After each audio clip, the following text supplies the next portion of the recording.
Hey guys, Footy Focus Podcast, episode 23. So, grand final review and the first one outside of Melbourne in our lifetimes. Hey guys, we made it. Yeah, good work, everyone. Been a long 10 months, maybe 8 months. Yeah, 8 months, but 3 month break in between. So, what did you do leading up to the grand final? Because normally we catch up or watch it somewhere. Yeah, normally we go to a friend's house or we do something. I can hear my echoes.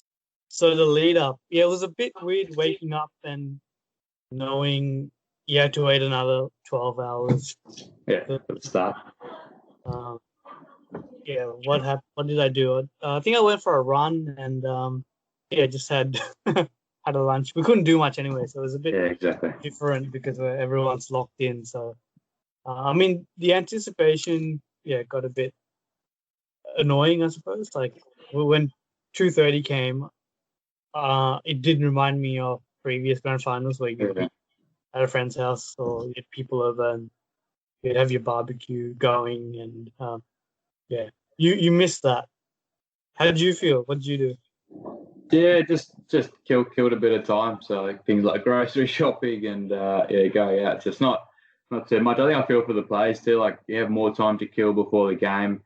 And yeah, even the night time, the finish, I think they ran the lap, the Tigers of the Oval, I think just after 11 p.m. Melbourne time. So it does finish a bit late, and I think the celebrations were kind of cut short by that as well. Yeah, on to the night grand final. Yeah, I think the pros and cons are interesting, and I think there's more pros for the day grand final. Yeah. I'm more of a traditionalist. Like I prefer the day grand final. Yeah, me too. Yeah.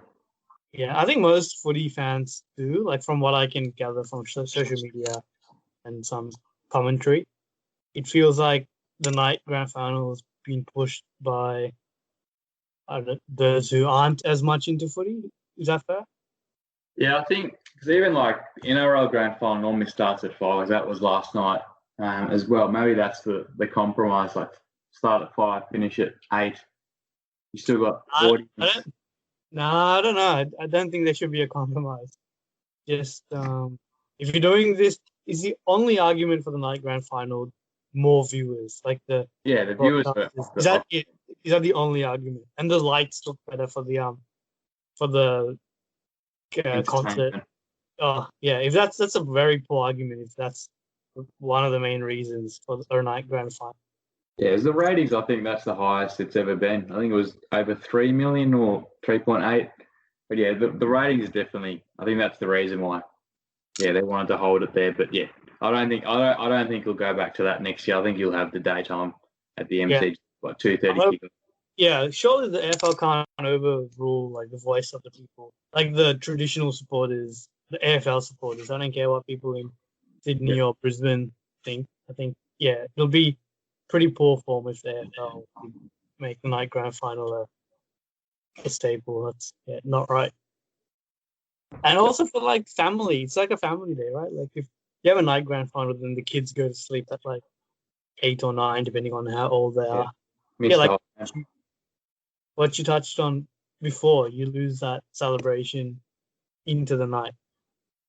Yeah, no, exactly right. We'll maybe touch on Dusty a bit later because we've got, he's pretty prominent through the review of each quarter. But what do you think? Probably the Tigers' best premiership yet. Definitely the most obstacles to overcome. Yeah, I think it is their best premiership yet. Like I think 2017, they sort of got on that roll towards the last half of the season and especially final. And by then, we could be saying, and Dusty had a crazy year that day. Yeah, that's probably the best individual season ever. Yeah, won the Brownlow. And then last year's premiership, I think, they smashed GWS.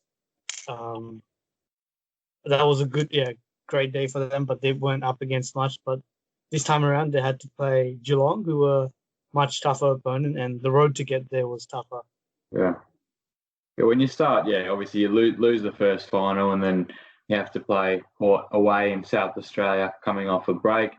Definitely. I think we said it probably probably during that 3-month hiatus, I remember before he went back, that it'd be an asterisk for the premiership in a positive way. Yeah. Not the opposite, because, definitely the most challenges any team's had to overcome. Yeah, and they had their injuries and off-field controversies as well, so they've overcome that. They've transformed into the benchmark, which is good on them. And Lee Matthews voting, giving Broad 2 votes instead of Short. Did you find that a bit funny? Yeah, I saw that. Broad was very good, I thought, but he wasn't in the top probably 10 players. And I think he said since it should have been Short. And Short was, I think, 772 metres gained at 72% efficiency, 27 touches, 25 touches. So he's just an oversight. Yeah, I think he's showing his age, Matthew says. So maybe it's time to hand back that chairman role, because he was like the chair as well for the voting panel. Yeah, so we'll move on to we'll do a quarter by quarter review, and you've got quarter one, which a lot of action in that first quarter. Yeah, quarter one, as they say, for the grand final. Quarter one. We'll kick it off. So going into the game, it was pretty evenly matched. I think the tips were pretty split. I think Tigers were just in front in the betting. They were like $1.80, and I think Cats were $2. Yeah. But started off finally at 7:30. The Cats, they had a couple of early opportunities to kick a goal, but they couldn't capitalize. And as so often happens, the ball got to the other end, and Dion Prestia got on the end of a hand pass, and he snapped it through for a goal. So that was the opener. So it was not a known goal kicker, so I don't know what his odds would have been to kick it, but Prestia got the first. And then the Tigers also got the second as well, didn't they? I think it was Costanza. Yeah, so I think it was Hawkins and Danger missed 2 set shots, and then Prestia. McIntosh kicked that second one. McIntosh, yeah. So they were able to get a clearance, and I think Dusty was involved with a good short, accurate pass. The pressure was hot early. It was on. Like, both teams are going at it pretty tough. Few tackles. The Cats sort of started to get on top maybe after those 2 goals. Yeah. And Stewart was pretty good down back. He was mopping up, and defensively and offensively he was prominent. Yeah, he was on in the first half, wasn't he? Yeah, for Geelong, yeah. The match got delayed by 7.5 minutes as well. So there was an incident where Danger went to clear the ball, went to punch the ball, and his forearm collected Boston. And then in the same play, Ablett got pinned in a tackle. It was like a half tackle by Cochin, but he unfortunately fell on his left shoulder, and he hurt his shoulder in that. Yeah, so went off the ground. Yeah, so what do you think? If the Danger's got cleared since, I probably thought it was 2 actions. Like, he's tapped the ball on and then put the forearm up to protect himself, and then clearly no malice or intent, but I thought he was fine to get off. I didn't think there was any malice anyway. Yeah, so it was an interesting one. So my initial reaction, and during that time and when he went off and got concussed, is that for this to happen in the grand final this early, and it was a forearm to the head, so it looked bad. And I thought, and he got concussed, so it has to be like Dangerfield he did the action and he caused a concussion. So normally when they look at this stuff, they suspend players, right? If the head is sacrosanct, but having a look at it again, it was sort of a split-second thing, and Boston was running at the ball as well, so it was an accidental collision type.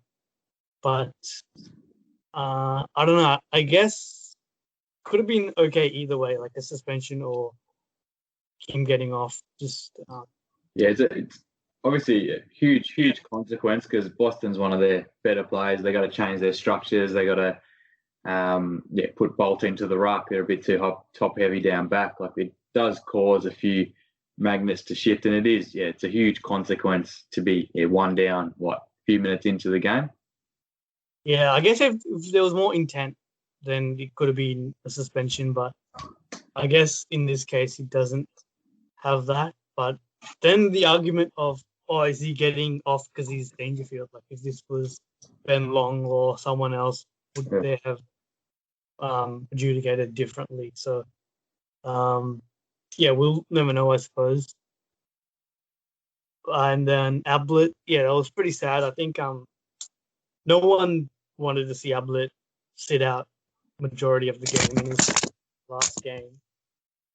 So it was good he was able to come back on, but you could clearly see he was hampered by that shoulder. Yeah, because he's probably the best player of the, maybe not this decade, but probably from 2007 to 2014, I think, was his Brownlow year before he got injured for the Suns. Like, that was probably the best 8-year run of our era. I mean, he's in the conversation for the greatest of all time. So it was good he was able to come back on, and he had a bit of an impact. He was when he got the ball, it was okay, but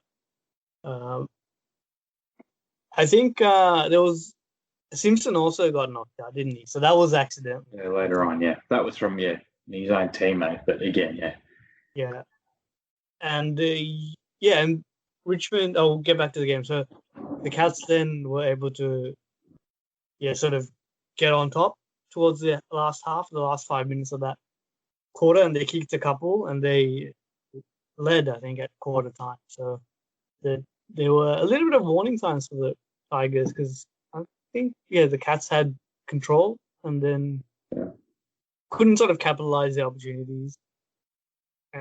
But there was a tight game, and I think Tigers had to respond and show something.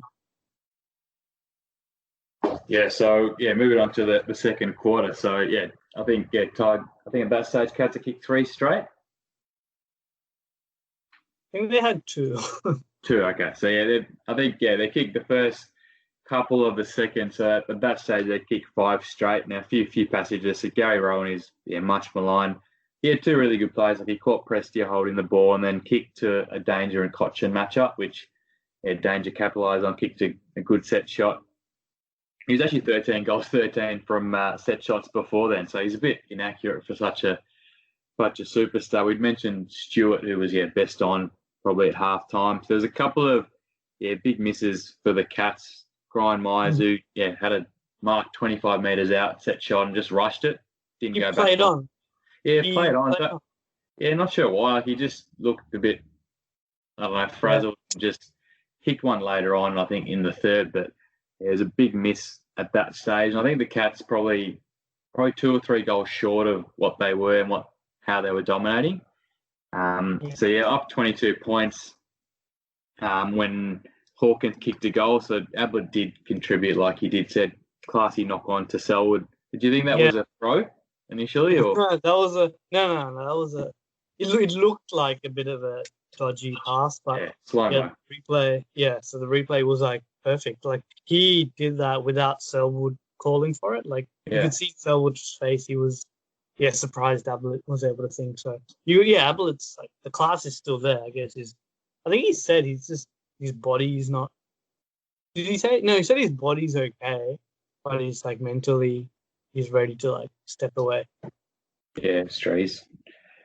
So that was it was Ablett to Selwood to Hawkins, and then kicked that goal, didn't he? I thought Selwood was really good early as well. Like, he had there was a passage of play where it was just turnover after turnover, and then he took a mark and just slowed everything down, went back behind the mark, hit up Myers, who then hit up Menegola, and that was the goal before Hawkins. So at that stage, you probably thought, Tigers really need one. And then probably the last half of the second quarter, Tigers got some bit more forward half territory. And I thought the moment of the match, Dusty goal, fended off, followed and just snapped off one hand pretty much straight through the play as well. This moment will probably go down as sort of a game-changing moment. And there was only 2 minutes or a minute and a half to go at this stage. And if Geelong could have held on and not let them score, could have been a different story. But you could tell that Tigers needed a spark, and yeah, it's not surprisingly Dusty provided that. And you thought Edwards had a good game? Yeah, I think especially in that second quarter when the Tigers weren't having much of the ball, Edwards probably did stand up 27 and game high 9 clearances. I thought Pickett was pretty good too. Like didn't have much. I think only had 14 total touches, but 5 tackles. Most of them were early. And we mentioned short. So on the 15-point halftime lead, but probably should have been up by more. Up 16% inside 50 disposal efficiency, up 11 contested, 31-9 marks, and 7-1 inside 50. So with those stats, probably should have been 25 to 35 points in front. Geelong. Yeah, at that stage. Just and Duncan, the midfield was a bit on top, with Guthrie, Duncan, these guys. And I agree. Selwood was, just having a classic Selwood game, just getting it first, and he was just trying to gain territory. A lot of kicks off the ground in that first half too. I think it was raining. That's a build up to the game. It was storms, and they were lucky it all cleared, but you could tell it was pretty unslippery. But I think the skill level was pretty good, so you couldn't tell that it was that wet. Yeah. Okay, so after the break, I think it was an extended break, it was 10 minutes. Pre-match, like the entertainment, probably 20 minutes-ish. I don't know how I feel. How do you feel about that? Like, you have the same breaks for every other game, but come grand final day, they decide to change it. Yeah, I don't like it. I think you can do a lot of that pre-game and keep, because I think neither do I. They got to do more run-throughs when they come out, just because they've been on their leg on the ground for 20 minutes, just in the room. Yeah, it's stupid. Yeah, me too. They're sort of compromising the integrity of the game just to get entertainment in. I don't think that's right. I think, if the whole season's played like with that same break, then I'd be okay with it. But they got to be consistent.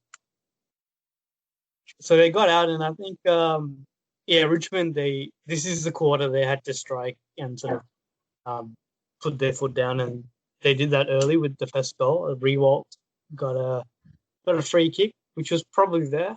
Yeah, he just held on Henderson. Probably a bit of panic too. Just brought the ball to 52 quickly. Yeah, I mean, Henderson wasn't looking at the ball; he was sort of facing Rewalt. But Rewalt did have a fistful of his Henderson's jumper as well, by the front.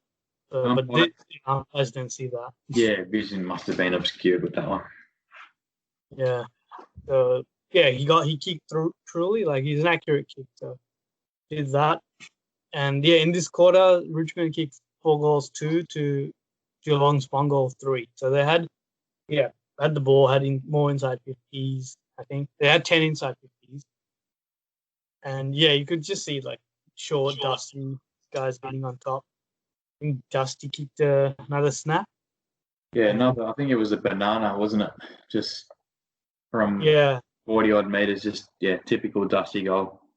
All class. Yeah, that was his second, I think. And Grimes wasn't much in the game. I mean, he was keeping Rowan out of it. And I think even Hawkins wasn't having a dominant game either, has he? Yeah, it was interesting because Bolter was winning that. I thought Bolter was winning that contest, and then they moved Bolter into the ruck third quarter as a second ruck. So Bolter didn't have many touches, but did have a good impact, I think, through the middle. Mm-hmm. And at this stage, I guess Lynch was always also pretty quiet. He didn't have a lot of the ball. Same with Rioli. He has had a quiet game, so he was one guy that could have stepped up. I thought Shai Bolton was good, so he started to come into his own, and he did a few nice things in the first half as well. But he ended up with 16 touches and 7 tackles, which is really good. Just he had that big mark over Menegola on the in the 4:56 led Lambert goal. Yeah, it's a bad kick by Buse. I think I hate it when players go short and make a mistake. That's a fundamental. If you're going to make a mistake, you've got to do it long. So he did well to intercept that, and he centered it, and that led to a goal. Did you think that should have been left up forward too? Because he was pretty quiet in that third. Danger. Why is he playing forward so much? Is he injured? Yeah, you reckon that's the time to push him to the midfield when Cats are on? Yeah, definitely. Yeah, like he played forward against the Kangaroos when he played them early in the year, but in a grand final against Richmond, you want your best player and your best midfielder in the middle. So unless he's injured, then I don't see why. Yeah, Chris Scott didn't shift him. Yeah, it'd be interesting to hear. So unless he's injured, I can't think of another reason. Happened in the Port game too. Like he was left up forward for pretty much most of the fourth, and that was they had the likes of Dalhouse in the centre square. So maybe it's just they don't have the second key forward. I don't know. Yeah, maybe they're not confident in Hawkins doing it by himself. But yeah, if that's the case, you'd think someone like Radigalia would be playing, right? Playing that second forward. So. Yeah, exactly. So we'll move on to the fourth quarter. So pretty crucial first goal by Prestia from typical Tigers surge, and that was you probably thought there's no coming back from the Cats at that point. Tom Lynch started getting involved a fair bit with his engine. Just Harry Taylor just looked tired into the second to the ball. It's probably his last game ever. And then I thought Shea Bolton again had another pretty special play. Went back with the flight, quickly played on, and then hit Lynch over the top in the goal square. And then it was Tigers, I think 11-2 marks in the first half of that fourth quarter, and then Dusty again seals the win. Probably his third Norm Smith in a row with broken tail, then 50-metre goal from just a half chance. Wasn't much of an opportunity, wasn't it? Just happened in the blink of an eye. Is this his third goal? Yeah, the third one. Yeah. So this half tackle, You'd think at this stage, before he kicked that, Dusty and Short might have been neck and neck for that. Yeah, maybe Edwards too, but probably Short. Yeah, and then he kicked it, and then you think, he's got it. Like that, 3 goals and 18 touches or whatever. Yeah. And then Menegola was able to kick one. So at this stage, I think he brought the margin back to 16 points. So you think, there's still like 7 or 8 minutes, so there's a chance. But it was that sort of chaotic, sort of a high pressure surgement game plan that was able to sort of overrun Cats' ordered and sort of uncontested style. They didn't let them play that way, did they? Didn't give them much space in pretty much from the second quarter onwards. And the Menegola kick, like that was after another 7-minute delay, knocked out Simpson inadvertently. So that was a pretty big goal. Jack Rewalt, so the key forward started having an impact deep. Had 2 big inside 50 marks. Pretty much started the party with that goal from the tight angle on the set shot. And then, Dusty probably kicked. You reckon that was the goal of the year, the last goal? In terms of difficulty, it's probably not goal of the year. I think I liked my checks. That one better? Oh, yeah, that one's better. But, this one was it was symbolic, wasn't it? It was. Yeah. He was there at the right time. It was between 2 Geelong players, intercepted the hand pass. Dangerfield went to tackle him, but he struck that off. Yeah. And then he, just snapped it from a tight angle. And then, pretty passionate celebration as well. And that's his third Norm Smith. Yeah, it was could have been preventer. Like Stanley's probably had a good final series, but that was a pretty easy, uncontested intercept mark, and just dropped it for whatever reason. Maybe the ball's dewy, but it was just second half 9 goals to 2, and 53-point swing from being 22 points down, and ended up winning by 31 points. So, but you mentioned Dusty before as the GOAT. You reckon he's maybe not the GOAT, but you think he's the grand final? Oh well, from our time, what we remember from maybe late 90s to now, he has to be, right? Can't remember anyone being so dominant. I know a lot of champions don't get the opportunity to play in grand finals.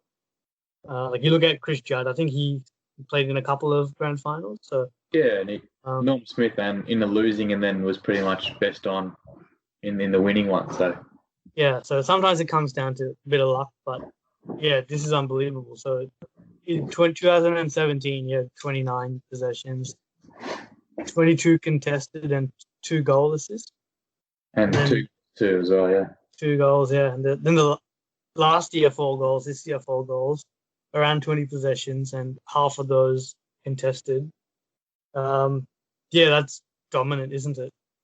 Yeah, I think the stats I'll just put him down. Yeah, we put him down because it's just unbelievable reading. Like even the 2018, like obviously Mason Cox had that once in a lifetime quarter, but Busty was injured from that qualifying final. It was pretty hampered in the prelim, so maybe it's 4 out of 4 if he was fully fit. So just the game, I guess. But it's unbelievable how dominant it is. It's going to be Hall of Famer, all-time great, in the conversation for greatest of all time, I suppose. Even though his career, it's the last 4 or 5 years he's done this. Like before that, I think he was an All-Australian, maybe before. Yeah, he might have been once, but he was still an above-average player. But since 2016, and he's just a star. Now he's a star. 100%. And also this year was the year that, I don't know if it's like recency bias, but his dominance in the grand final was apparent more because it was a closer game than the last two, whereas lower scoring. And they smashed Adelaide and GWS. So here, he was. You could tell he's the one that changed. Okay. Okay, cool. So, congratulations, I suppose, to Richmond, and we'll talk a little bit about them next when we touch on some questions. I'll ask you: can anyone stop Richmond in 2021? Yeah, short answer is no, but I think what's that 3 out of 4. Like there's every team's going to go to work again on the Tigers and their game plan, but I think with their game plan, like it's very simple. Like there's no game plan? like it's very just surging the ball forward. There's not much, not many like even Dusty only gets 20 possessions. They don't have many high winners, but I think there'll be more work put into them, but I probably take Tigers over the field. Yeah, I think so. Yeah, and the age demographics still pretty good, isn't it? Like, I mean, they do have a couple of older players, but saying old, they're still like early 30s, like Cochin, Riewoldt, I think Ashbury maybe. They're still like in the 30, 31 age bracket. Because they've got that good mix too. Like they've got Bolter, who's kind of replaced Rance, Bolter's early 20s. Bolton could have been All-Australian, he's early 20s. They've got young. Yeah, exactly. And even Chol and Solder, who are pretty young in the ruck too. Like they've got a lot of bases covered. But you'd want to still keep replenishing with some youth as well. Yeah, and the youth that comes in, like there'll be a bit of hit and miss. And they're all not going to be like as a standard as like the Riewolds and Cochins, but no, they're in a beautiful spot to like win 3 in a row and make this real dynasty. Second best and third best team. Let's just quickly go through them. So the Cats, do you reckon Jeremy Cameron could make a difference and help close that gap? Yeah, I think he's the perfect age, 28, prime of his career. Like what you mentioned before about like Danger being held up forward in the third. Like you got Cameron there, Danger's in the midfield straight away. So it changes things automatically. I'll ask you, you're kind of the trade expert. What would you give up for a Cameron? Because I think the signal is they're not going to give up much. It'll probably be like pick 11 and 13 with the second rounder coming back. I think that's 2 first with the second coming back is normally the template for like a superstar, right? So no players then, no Parfit or Radigalia or. I don't think they want to go. Maybe Radigalia, maybe. Because I think he's from around there. But if not, picks and then trade those picks to clubs with players. We might just talk about Cameron to Cats here as well. Do you reckon Isaac Smith would be a good fit? Yeah, they probably don't need the Smith because they got Menegola and probably Parfit on the wing. So I wouldn't want to get, because I think they're going to get Higgins probably. Looks like. So I wouldn't want to get both of those players because they're both over 30. I agree. Yeah, I think get games into who's that? Clark? Is it? Yeah, I think it's Clark. Jordan Clark. Yeah, won the sprint. Yeah, he did. Yeah, so he's a defender winger. So I think pump games. I think they should do what you guys did. Sort of, you have your experience core there. Yeah, Danger, Selwood, Tom Stewart, these sort of guys. But just get rid of the Hendersons, Taylor, Ablett's going, and maybe get rid of Rowan and Dalhouse and bring in. You got 3 first-round picks. So you probably won't have 3, but you got a couple of picks last year, and then still have Constable, Fogarty, who else? Like Clark we talked about, and play them and see if these kids can do what Dersma, Butters, and Rosie have done. Yeah, I think they're short in the key backs. Like if Henderson goes as well, like that's their 2 key backs gone. So whether you can get that at the draft, I don't think there's many key backs on the free agency table. So that's probably an area to look at instead of a wing. That's a good point. Yeah, that's a good point because you can't bring in an 18-year-old keeper. It's different, like bringing in like a body. Yeah. Port, I think we'll just go back to the challenges again. Yeah. I think Port, they need their middle tier and their kids to step up another level because you can't ask Boak and Gray and Rockcliffe to do. You can't ask them to step up. So if they're to close the gap, I think that's what they got to do. What about Brisbane? I'll let you answer. I think they can be the second best. Yeah, when Cameron to the Cats, down here to the Lions. I mean, I'd still like some support for Harris Andrews. Like I think Jackson Payne and Gardner are really good. But you probably want, and Leicester as well. So you probably want another key back. If they can get like a Treloar, that might be the difference. You'd flagged it last week. They probably need another quality inside as well. Yeah, I think Treloar would be perfect. And I reckon, Payne looked really good when he played. So I think if he can develop, and they're a year older, and guys like McCluggage and Berry and these guys can step up another gear, then they can definitely do that. West Coast, I reckon they can as well. They've got an old list, but it's a quality list. They just have a heavy reliance on everything going right. So it's home ground advantage and finishing top 2. Yeah. Now they knew it from the centre square too. Like they rely on that pretty heavily. Yeah, that and goal kicking. They're a bit hot and cold, aren't they? So they need that, but they're a challenger. But I think GWS and the Pies, they just might be on the slide. So unless they rejuvenate their list, can't see them challenging. Yeah, I think that's maybe why the Pies want to get rid of, not get rid of, but offload Treloar just with the salary and maybe to bring in a couple of players because I think they'll keep everyone else like Mychek and DeGoey will stay, but and more signed up as well. But yeah, if they can rejuvenate their list and do that, then I reckon they can definitely contend. But they've sort of been sliding a little bit last couple of years. And then Western Bulldogs and St Kilda are sort of young and they can potentially close the gap if they recruit right and natural improvement. Yeah, I think so. So I mean, whether Crouch closes the gap for the Saints, I think they definitely need another inside mid, but I still won't be confident with Crouch or Steele as the number one midfielder. They probably need a bit more quality through there. Maybe a Clark or a Caulfield goes into the midfield full time. Yeah. Mm-hmm. Yeah, and development, like seeing if maybe Max King can be the number one goal kicker. Yeah, that could happen. And my, sort of dark horse, I suppose, would be Melbourne. I think the D's can potentially jump a lot of these teams and be that challenger because I think they've got all the building blocks there, right? You think if they get Ben Brown as that, which it looks like that's probably the team he's most likely to go to. Yeah, I think we've talked about it earlier. He seems the perfect fit, I think, with the space of the forward 50 at the MCG. And I think, Wiedemann might be like the perfect foil for him as well.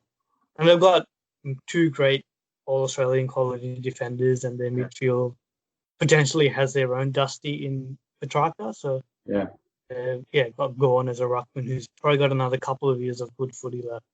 Yeah, they've got Luke Jackson in the wings too, so, yeah.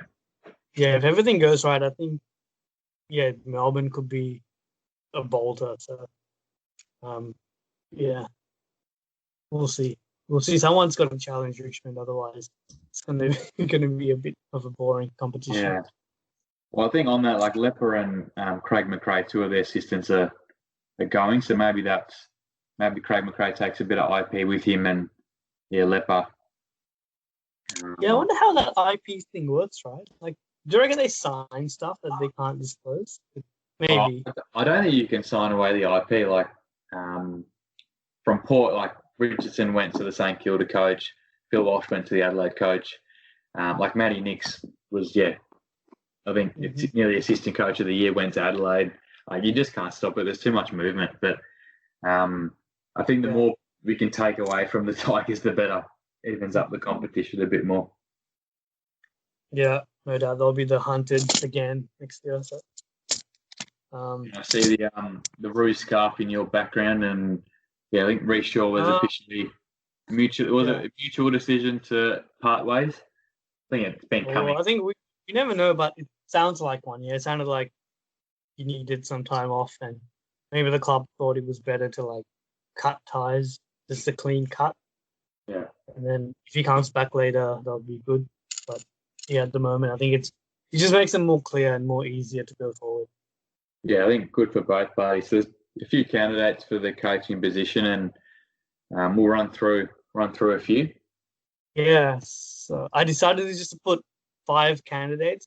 So I have no idea if these guys are actually interested in being coaches or want to move to Victoria. But I just looked at some of their credentials and put together a list. So you can maybe mention the name and we'll talk a little up into that. So David Noble, so he kind of follows the Chris Pagan path. Yeah, so he's a older coach, so 53, and at the moment he's the head of football of Brisbane since 2016, and that was around the year when they started to sort of get their act together, wasn't it? Mm-hmm. He was Crows too as well before then. Yeah, so Crows, he was assistant coach and list manager, so it was pretty successful because the Crows were always like a team with good culture, and they never bottomed out, and they were always competing. And he only played 2 AFL games, but I think he's respected in that managerial and people relationship, that sort of role. Yeah. So he's someone that I don't know if he's settled in Queensland, but I mean, he turned Brisbane around pretty quickly with the help of Fagan. So 4 years is pretty quick from being a basket case. He's got experience there. And then Port's on the premiership coach, Choco Williams. So he's the oldest of these candidates. 62 years old, so he's he was assistant coach at GWS when Sheedy was there as well. Yeah. And then moved to Richmond and been there from 2013 to 16 when they started to play finals and get the club was able to sort of transform. And I've heard he's good at developing kids. Yeah, I think out of these candidates, he's probably the one most suited to the list profile at the Roos. 11 guys being let go and probably looking towards the draft the next couple of years. Yeah, I see him as someone who can fill a role for 2 years, and then maybe we can have someone under him that he mentors, or maybe he can look to poach Adam Simpson back. And I'll just mention his daughter is dating Dylan Shields. Well, you gave a good reference for Shields at a tribunal hearing this year too. Yeah, I wonder if they're still together. On to Matty Knights at 50-year-old. Yeah, so he's coached before. I think that's the strong point of this candidate. Like he's followed Sheeds, big one to live up to, only 37% winning record, but since then he's been at the Cats and coached the team to a VFL flag. And been field coach for the last 6 years, I think it is. 5 years. Yeah, the way I see it was that he beat Hardwick for the Essendon role in 2017. So if Essendon overlooked Hardwick, then for Knights, and Knights got to be the better coach, right? So he should win more than 3 premierships. He's got a great playing career, but I think the experience thing is good, and that's probably why you mentioned the next candidate as well. Yeah, just seriously on Knights. Yeah, he's been with Geelong, and then they've got a strong sort of culture. And I'm sure he would have learned a lot from that experience coaching Essendon, and then would have learned a lot winning the VFL premiership. So, and maybe giving coaches a second opportunity might be in vogue. Yeah. And similarly, the next candidate, Brenton Sanderson. Do you know much about him? Yeah, so he's a fairly decent player at the Cats, and I know he, when the 3 flags happened for the Cats, he was pretty much, he was an assistant coach, so he's got good record there, and then took Crows into the prelim in his first year, I think it was, in 2012. Yeah, I think so. I think they lost to maybe Hawthorn, but 3 years and a 56% winning record, which is pretty good for like a coach that got sacked. All right. Yeah. He's probably got the best record out of the lot. Yeah. Mm-hmm. And he was assistant at the Pies from 2016, so that's sort of started when they started to get a bit better. Yeah. Couple of years in it, and then make a premiership. So he's got good experience as well, and a bit of experience. Bit of knowledge behind him. And then you've mentioned a former son of the Roos, probably is the most highly credentialed candidate. Yeah, I have Matthew Capuano. Adam Simpson would be the for the most unlikely out of all of them I've listed, since he's still contracted for 2 more years at West Coast. But he's another Clarkson disciple. So after he wrapped up playing, captained us for 5 years, he was under Clarko for 2 of their flag, and then he beat a number of good candidates for the West Coast position. Was able to take them into 2 grand finals, and they won the flag in their last appearance. But how likely are you? Out of 10, what do you think his chances are coming to the Roos? Maybe not now, but when his contract when his contract finishes. Yeah. Depending on who we get, if we get like a placeholder coach, then I'd give like us maybe a 7 out of 10 chance. At the moment, it would be like a 1 out of 10 chance, but because I don't think he'll break contract. But, it'll be interesting. I think we need a kangaroo person. I think they're trying to maybe, because the last 2 coaches have been from Brisbane and then Reece Shaw from Sydney. Yeah. They might look to sort of reestablish that culture. Yeah. That's what we have. Yeah, I think Voss has been at Port the last 5 years. I don't think Voss would say yes to the Roos, but wouldn't be a bad one to interview just, in the vein of Knights and Sanderson, the guy that's been there before. And would be better for the second chance. Yeah. Mm-hmm. He's not your midfield coach, is he? Is it? No, he's the lead assistant. He has been for, I think, the last 2 years, or at least this season. So, what about Nathan? Is Nathan Bassett one of your coaches? Yeah, so he's coached. I think it's North Adelaide, and Jared Schofield as well has coached his own team as well, but probably hasn't been in the system long enough. Schofield, I think, 2 years. Yeah. In AFL, so you probably want someone more experienced potentially.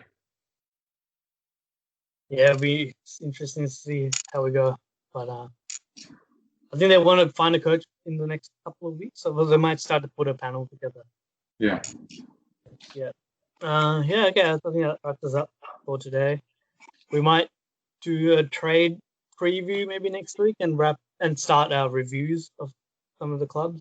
Yeah, so we've got there'll be hopefully some trade news, and obviously trade radio started today, so it's football news.